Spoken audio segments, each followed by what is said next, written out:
You had your debut for Manchester United at the back end of the season with obviously Ryan Giggs as manager. How big an influence has Ryan been on your career? Yeah, obviously he's given me that debut, and that's massive in my career. But yeah, he's helped me along the way, given me guidelines, and I take everything on board that he tells me. Certainly having somebody of his magnitude, as we said, there at Manchester United must have been a great help. Yeah, it's a massive help, especially if he gives me my debut. Then he obviously believes in me, and hopefully I can just keep going on and on now. So looking ahead to the game on Wednesday against the Dutch, obviously they're just getting ready to go off to the World Cup finals. Do you think that maybe we can spoil their party? Hopefully that's the aim in it. We can obviously get a performance out there, and hopefully a result as well. And yeah, it'd be good for us.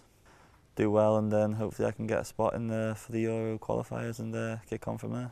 Hope I can make my debut and catch the eye of a few people.